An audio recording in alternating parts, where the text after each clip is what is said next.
All right, y'all, welcome to the Scott Horton Show. I'm the director of the Libertarian Institute, editorial director of antiwar.com, author of the book Fool's Errand, Time to End the War in Afghanistan, and the brand new Enough Already, Time to End the War on Terrorism.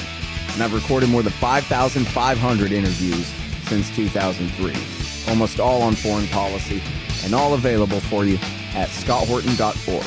You can sign up for the podcast feed there, and the full interview archive is also available at youtube.com/Scott Horton Show. All right, you guys, on the line, I've got the great Ted Galen Carpenter, and of course, he writes for us at antiwar.com. His latest there is called The Global South's Revolt Against Biden's Russia Policy, and he's got this new one at 1945.com. The NATO versus Russia proxy war in Ukraine could become a real war. And I want you to know he's got a brand new book coming out, Unreliable Watchdog, the News Media, and U.S. Foreign Policy. Welcome back to the show, Ted. How are you, sir? Well, thank you very much, Scott. Great to be back. Great to have you here. So this proxy war, people look at a map, you can see Kharkiv is just 300 miles due south of Moscow. We are right on Russia's border. We had a proxy war with the Russians in Vietnam, another one in Afghanistan. But in those cases, you had a China and a Kazakhstan as giant buffers between Mother Russia and the battlefield. Here, we're just right on their doorstep. And yet the consensus in D.C. on TV, among all the good center-left liberals on Reddit, is that we should be absolutely doing our worst right now. And what's the holdup? We should be pouring more arms in. We should be doing everything we can to destroy the Russian military and rub Vladimir Putin's nose in his humiliating defeat. And so what's with all this, hesitancy on your part to follow through and show the bad guys what for on behalf of the good? Ted, come on. One of the things that amazes me about this episode is how the criticism of the Biden administration's policy is almost entirely that the United States isn't doing enough, that it's not willing to take greater risks on behalf of Ukraine. And I'm stunned at the cavalier attitude of people in the political and foreign policy establishments that just minimize the danger that this could escalate to a nuclear war between the United States and Russia. But Ukraine is a vital security interest to Russia.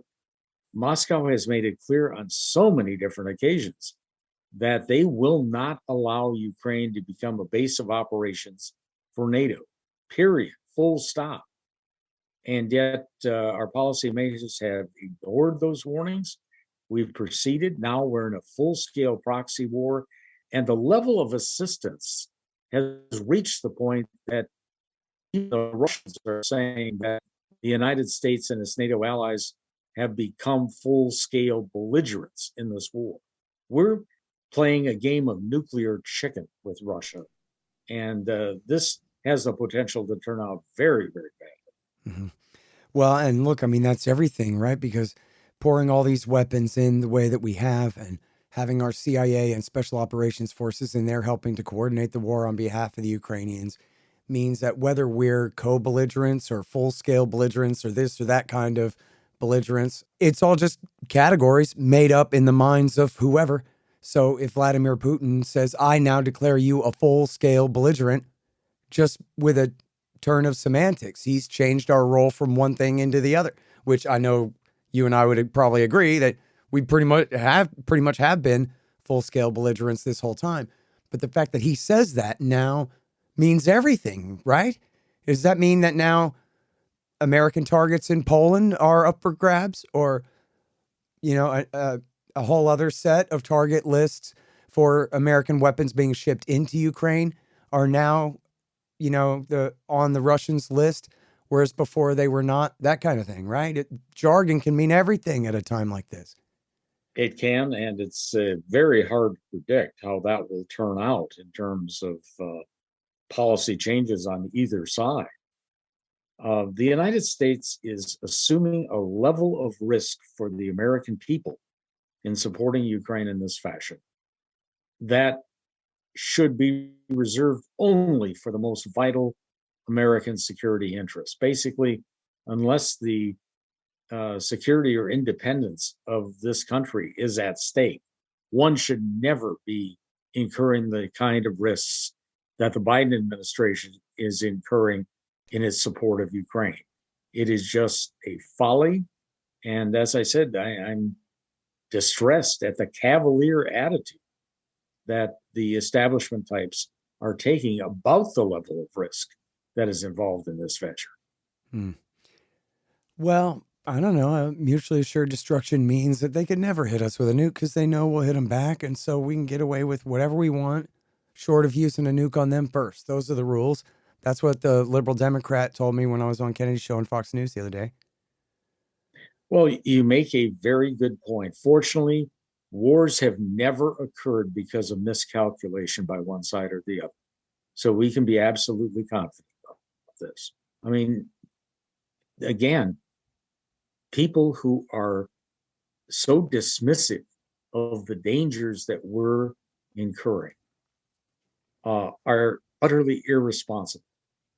And we've seen a whole host of incredibly irresponsible proposals that, for example, if Russia uses tactical nuclear weapons in Ukraine, our dear friend Max Boot from the Council on Foreign Relations said, well, we'll just destroy the Russian Black Sea Fleet. We have another scholar who said, well, we can, by conventional weapon, destroy the Russian military in Ukraine. We have that much power. I'm not sure what they think the Russians will be doing while all this is going on. But apparently the assumption is that the Russians will simply slink away, tail between their legs, deeply apologize for having offended the United States and NATO, and will never, ever challenge the West on any issue ever again. Well, if you believe that, someone wants to talk to you about a terrific deal on a used bridge. That's not going to happen. Russia will dig in its heels. It would very likely retaliate, and I'm not sure just what form that retaliation would take if the U.S. and its NATO allies use military force directly against Russia. But they're not going to crawl and slink away. And now we've seen the escalation of our objectives, at least implicitly, to getting rid of Vladimir Putin, forcible regime change in Russia, just as we pursued in places like Libya and Iraq. And we know how brilliantly those ventures turned out. Well, this is 100 times more dangerous, and I don't think it would turn out any better. Yeah. People keep saying that, Vladimir Putin is like Hitler and this is like World War II. And the lesson of World War II is that Churchill was right all along, and America and England should have ganged up to preemptively invade Germany in 1933, 34 maybe at the latest.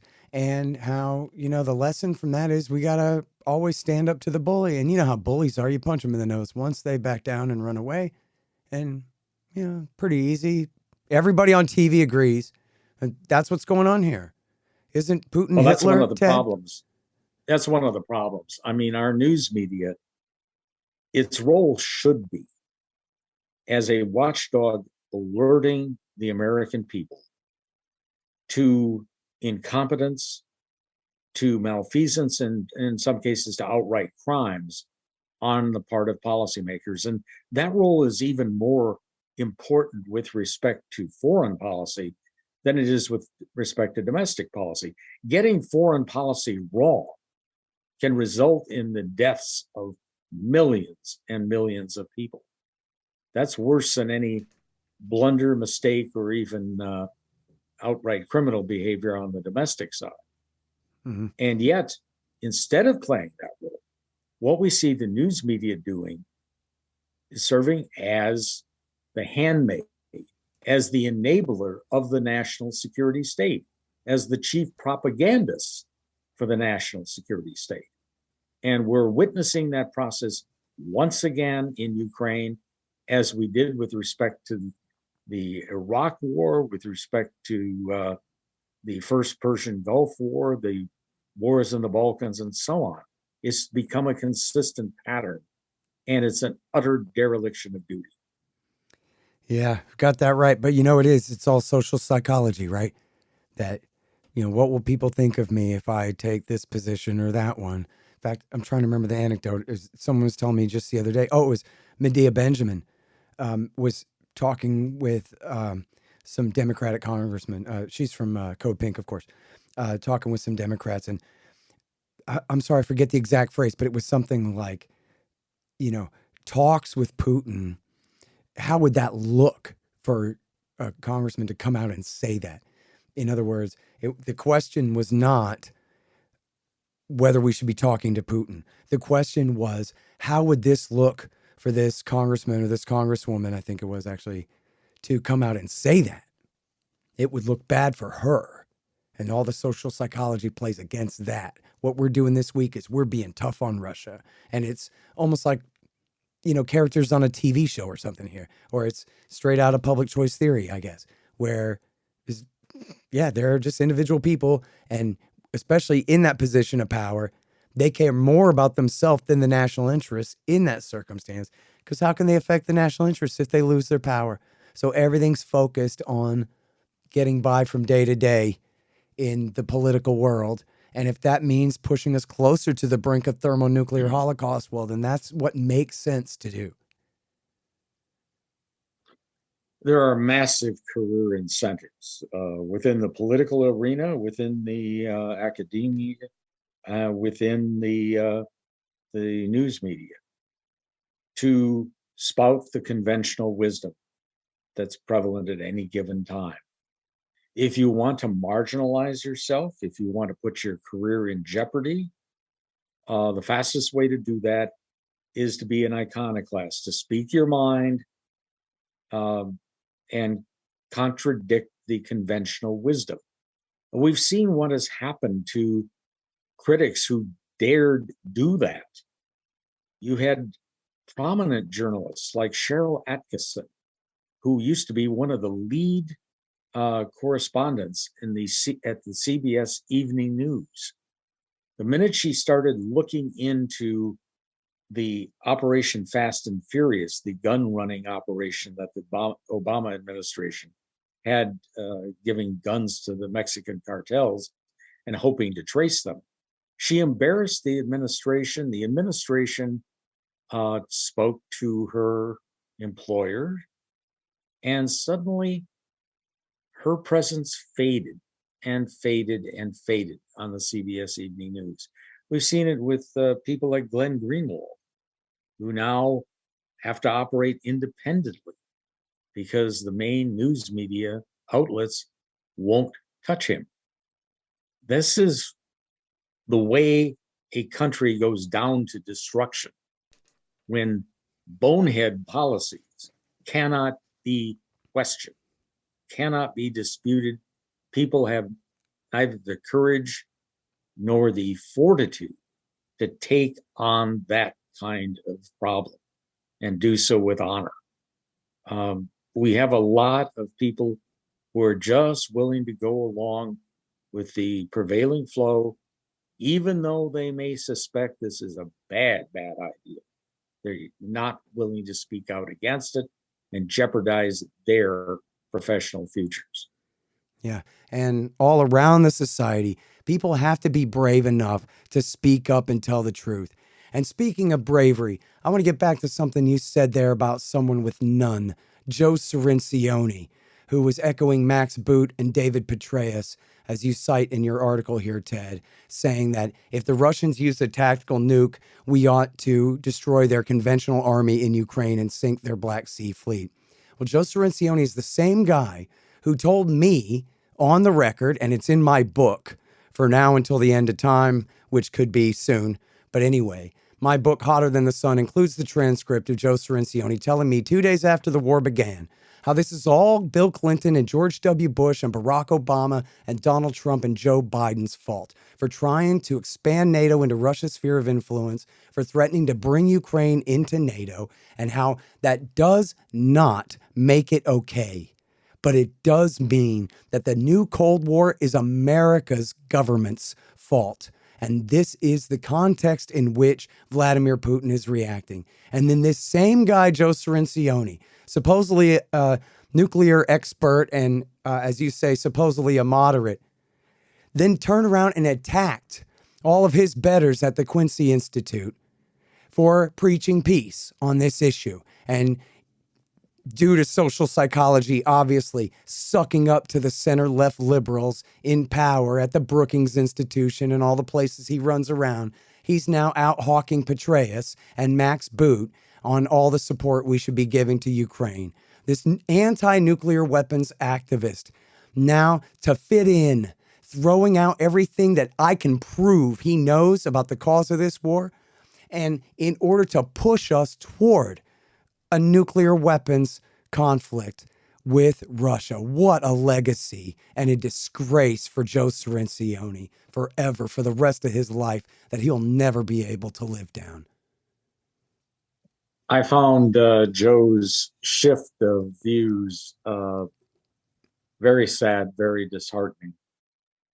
I don't know what his motives are. I don't presume to read his mind.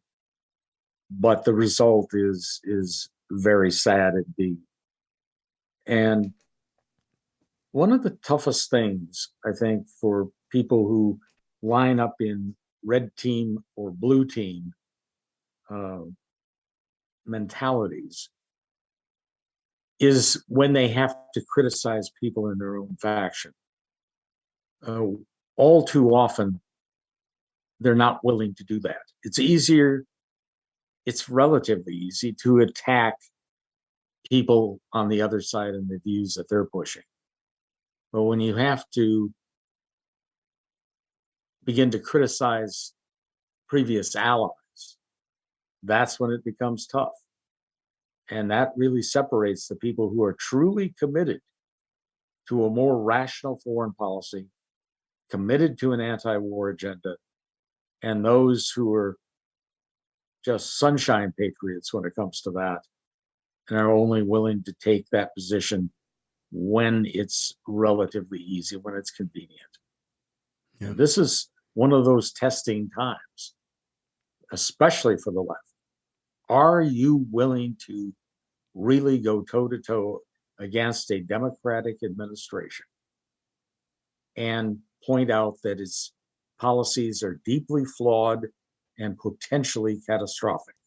Because that is the situation. Hang on just 1 second. Hey, y'all, the audiobook of my book, Enough Already, Time to End the War on Terrorism, is finally done. Yes, of course, read by me. It's available at Audible, Amazon, Apple Books, and soon on Google Play and whatever other options there are out there. It's my history of America's war on terrorism from 1979 through today. Give it a listen and see if you agree. It's time to just come home. Enough already. Time to End the War on Terrorism. The audiobook. Hey guys, I've had a lot of great webmasters over the years, but the team at expanddesigns.com have by far been the most competent and reliable. Harley Abbott and his team have made great sites for the show and the Institute, and they keep them running well, suggesting and making improvements all along. Make a deal with expanddesigns.com for your new business or news site. They will take care of you. Use the promo code SCOTT and save $500. That's expanddesigns.com. Man, I wish I was in school so I could drop out and sign up for Tom Woods' Liberty Classroom instead. Tom has done such a great job on putting together a classical curriculum for everyone from junior high schoolers on up through the postgraduate level. And it's all very reasonably priced. Just make sure you click through from the link in the right margin at scotthorton.org. Tom Woods' Liberty Classroom. Real history, real economics, real education. Right. And of course, conservatives are cursed with this thing where they're the right. So they have to attack the left from the right in the worst way, which is Biden is weak, Biden is ineffectual, Biden is not doing enough. When, of course, the narrative is obvious. Biden is senile. Biden is reckless.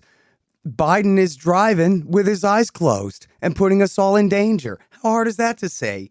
But instead it has to be, the tough guy Republicans out tough guying the Democrats. And there are America First Republicans who have been very good on this, but the leadership has absolutely not. Mitch McConnell and his men, of course, are always to the worst of the Democrats on foreign policy if they can find a way to be.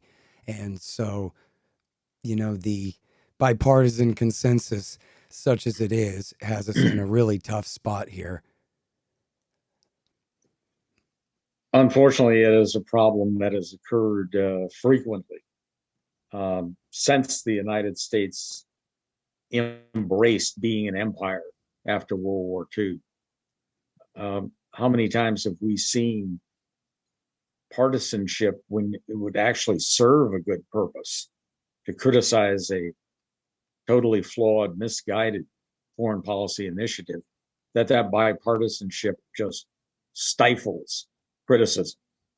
The lead up to the Persian Gulf War, we saw that with this silly propaganda about Iraqi soldiers pulling babies from incubators in Kuwait. It was baloney, total baloney. But we had people in both political parties circulating that. The lead up to the Iraq War, much the same thing. How many people on either side of the political aisle criticized the very questionable assertions that Iraq had an arsenal of weapons of mass destruction? Very few. And those who did were immediately smeared. The rise of neo-McCarthyism, I think, has become as prevalent in the Democratic Party as in the Republican Party. Yeah. Maybe even more so. And again, that is an attempt to intimidate critics of the national security state, critics of disastrous foreign policy initiatives. We're seeing the worst consequences of that now. What's funny is if you just talk about it for a moment, you see how nonsensical it is, right? To think that anyone in America is a partisan of David Koresh or Manuel Noriega or Saddam Hussein or Muammar Gaddafi, Bashar al-Assad or Vladimir Putin. I mean, back during the Cold War days, there were certain sects, not very large, but there were some groups of people in America who were loyal to the communist Soviet Union. But there's no one in America who's a Putinist. I mean, I had to make up that word. I saw actually some hawk had to make up that word to apply it to people who there is no group in America of people who call themselves that. There's no Russian American Bund out pushing Russia's point of view here. This is the only people disputing the narrative here.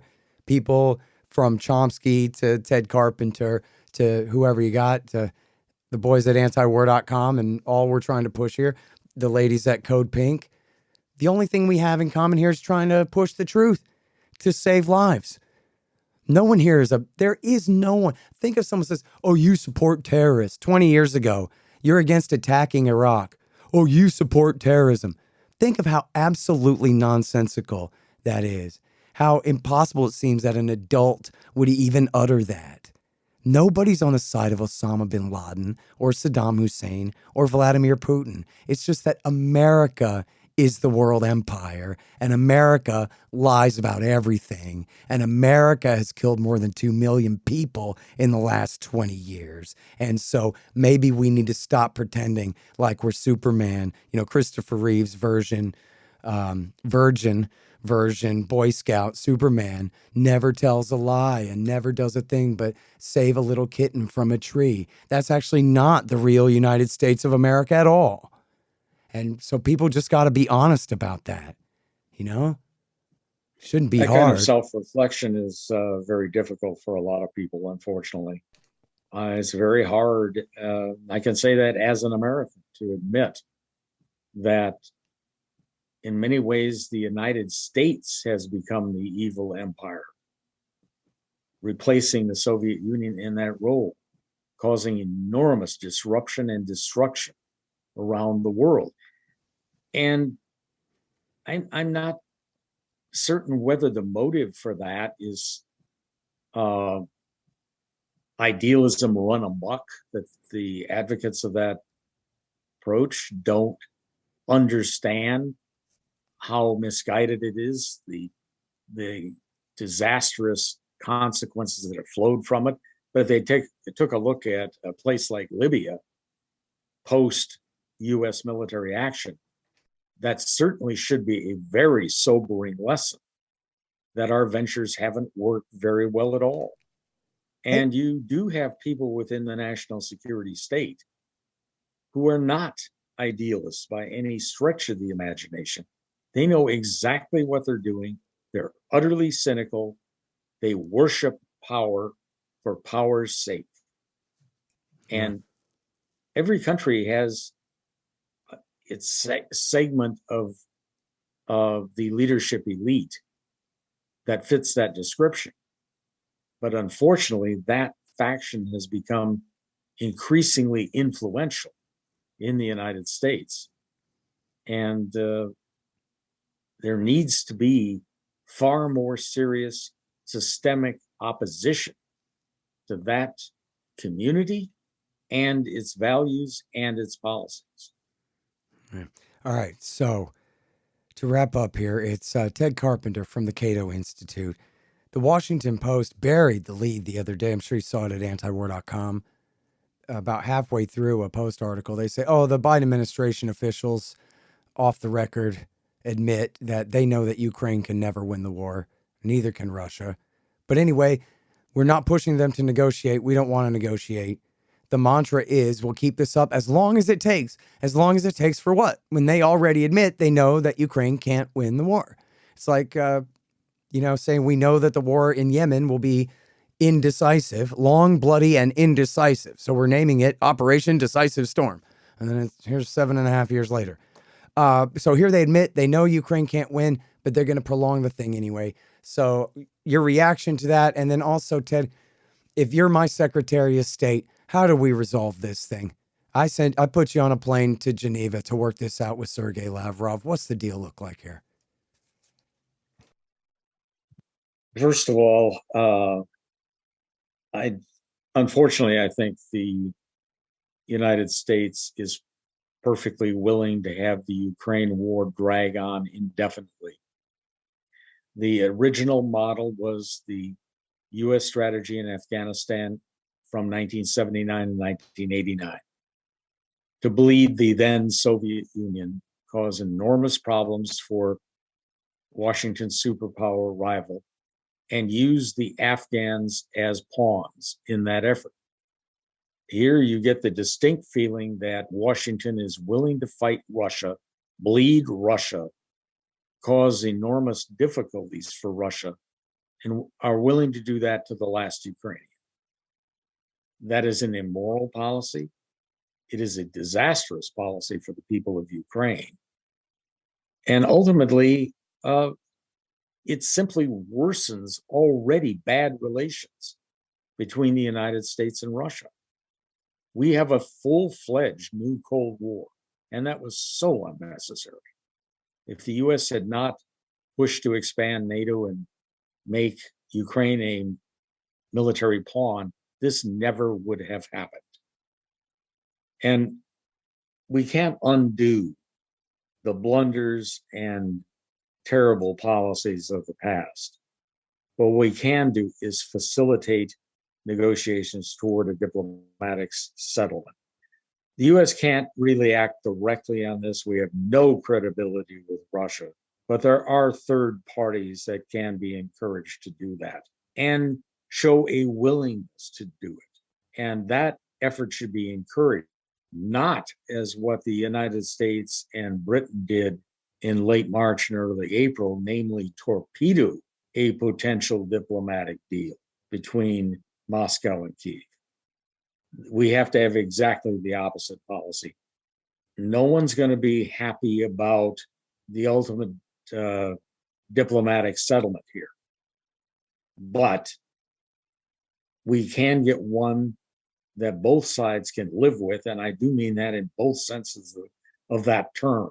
It's going to spare thousands and thousands and thousands of lives if we get a settlement soon, as opposed to having this drag on year after year for multiple years. So now Putin has declared, again, with just a turn of phrase and a stroke of a pen, that these 4 major oblasts, or provinces, basically, of eastern Ukraine are all now Russian territory. And of course, he said he'd defend them with nukes. That's a hell of a position for him to back down from. So at the table, you say, what, keep Donetsk and Luhansk, but give back Zaporozhye and Kherson? And they're not giving back Kherson. And so, in other words, like you're saying, boy, if they had signed this deal in April, it sure would have been a lot better. But, Lindsey Breyerstein and all the good liberals, center-left liberals, remember, pretended that there was a genocide going on. That was the word. Everyone retweet. Genocide, genocide, genocide. Right as Boris Johnson was going to tell the Ukrainians, don't sign this deal. So now here we are. And I don't know if the Russians can hold on to that territory or not. Seems like they probably can if they mobilize for full-scale war. It seems like Putin's making a hell of a bet if he's declaring that's all sovereign territory now. He must be planning on flooding that zone with hundreds of thousands of infantry permanently, or else he's got to take that back. So, in other words, Secretary of State Carpenter, you've really got your work cut out for you here now that we're more than half a year into this horrible war. Putin's annexation decision is certainly very unhelpful. And we have to be candid with the Ukrainian government and the Ukrainian people. And this is the one thing the Biden administration has absolutely not been willing to do. And we have to tell Kyiv, we're not going to continue pouring weapons into your country. You need to make the best peace you can with Moscow. We're not going to keep this going on a multi-year war. That's not in your best interest. It's not in our best interest. The risk level is way too high. It's not in the best interest of anyone. Let's bring this war to an end. If the United States had given that advice back in February and March, Ukraine very likely could have had a decent deal, relinquishing Crimea and agreeing to stay out of NATO.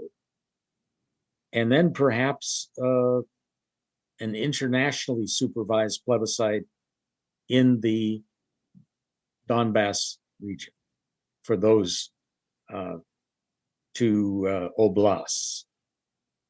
I doubt if it can get that kind of good deal now. It'll be less beneficial to Ukraine than it would have been before. But it's still going to be better than continuing this war. The bloody loss of life on both sides, that benefits no one.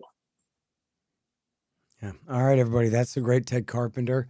He's got a new book coming out, Unreliable Watchdog, the News Media and U.S. Foreign Policy. He's a senior fellow at the Cato Institute. And read his latest at 1945. The NATO versus Russia proxy war in Ukraine could become a real war. Thanks very much for your time, Ted. Thanks for inviting me on.